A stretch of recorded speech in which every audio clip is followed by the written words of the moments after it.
Good evening everyone. নতুন একটি video নিয়ে আমি ঝুমুর তোমাদের মাঝে হাজির হয়ে গেলাম। এই তো আজকে চলে আসলাম কতগুলো জামা কাপড়, বাবা অনেক না অল্পই আছে। তাহলে চলো এগুলো ভাঁজ করে নিই। গ্যাসের ওপর বসিয়ে দিয়ে এসেছি দুধ গরম, তাই ছেলেকে বললাম একটু দেখে নিতে।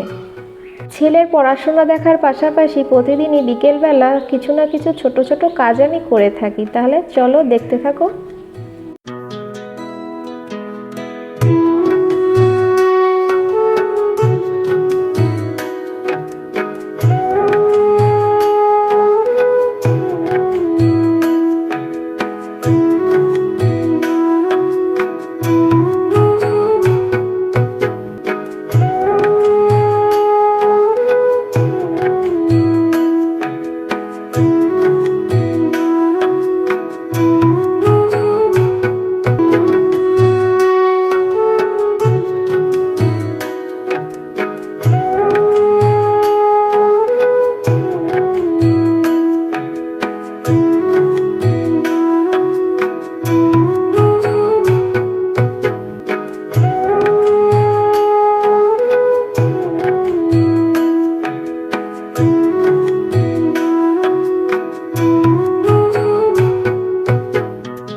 জামা কাপড়গুলো ভাঁজ করে জায়গা মতো রেখে দিয়ে আসলাম। ঘরটাও তার মাঝে ঝাড় দিয়ে দিলাম, সেটা আর ক্যামেরাবন্দি করা হলো না। ছেলেকেও কিন্তু অল্প দুধ হরলিক্স দিয়ে দিয়েছি, যেহেতু আজকে টিফিন বানাবো তাই আমি আর আজকে চা খাবো না। তাহলে চলো টিফিনটা আমি কিভাবে বানাই তাই তোমাদের সাথে শেয়ার করব। ছোলা আর আলু দেখলে সিদ্ধ করা হয়ে গেছে, এই তো এবার নামিয়ে নেব। এই তো নামিয়ে নিলাম। এরপরে আমি কড়াইতে দিয়ে দিলাম তেল, তার মধ্যে দিয়ে দেবো অল্প জিরে, তারপরে দিয়ে দেবো আদা গ্রেট করে। আদাটা একটু নেড়ে চেড়ে দিয়ে তার মধ্যে দিয়ে দেবো পেঁয়াজ কুচি, লঙ্কা কুচি আর দিয়ে দেবো রসুন কুচি, দিয়ে বেশ ভালো করে নেড়ে চেড়ে নেব।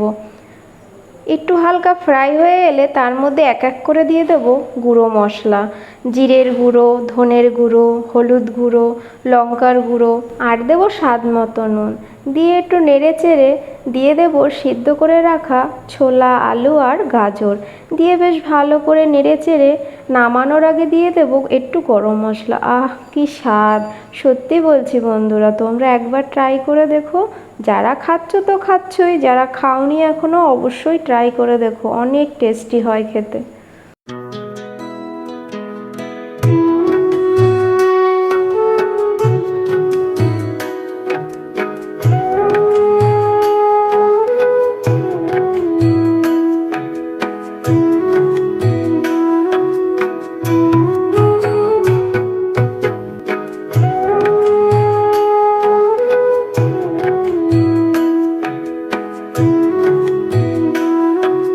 একবারে রেডি করে নিয়ে চললাম, এবার মা ছেলে বসে বেশ জমিয়ে খাবো। ছেলে পড়তে বসেছে তাই ওকে দিয়ে দিলাম ক্যামেরার সামনে, আর ওকে আনলাম না।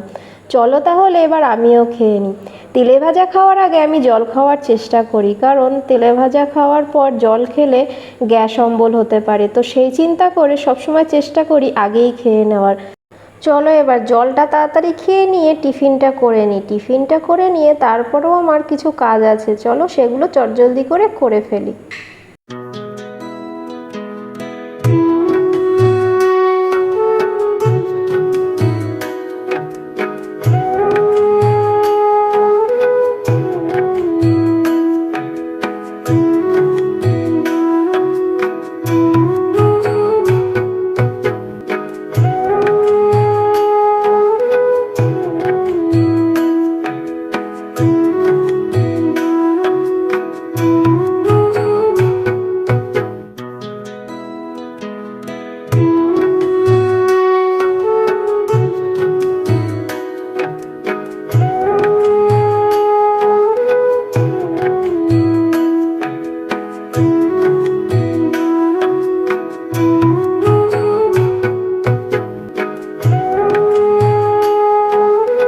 আজকে তোমাদের সাথে দুটো ছোট টিপস শেয়ার করব। যারা পাকা গৃহিণী রয়েছে তাদের জন্য একদমই নয়, যারা নতুন রয়েছে তাদের হয়তো বা অনেকটা কাজে আসবে।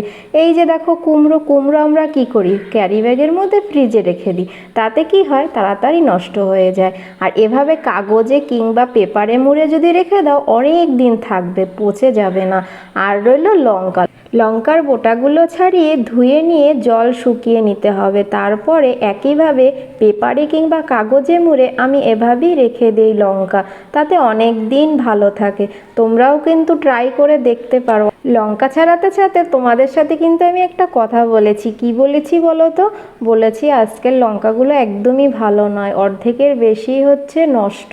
সেটাই তোমাদের সাথে বললাম। গুছানো তো হলো, এবার চলো জায়গা মতো রেখে দিই। এবার বসে পড়লাম মুদি বাজারের খাতা নিয়ে। মুদি বাজারে কি কি বাজার লাগবে তারই একটা লিস্ট করে নেব। এভাবে এই সন্ধ্যের পরে ছোট ছোট কাজগুলো করে রাখলে প্রতিদিনের কাজগুলো আমার অনেকটাই সহজ হয়ে ওঠে।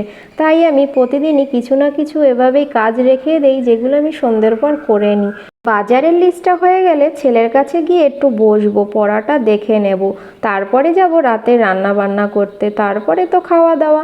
তাহলে আজকের ভিডিওটা এখানেই এন্ড করছি। তোমরা সবাই খুব ভালো থেকো, সুস্থ থেকো। আজকের মতো টাটা, বাই বাই।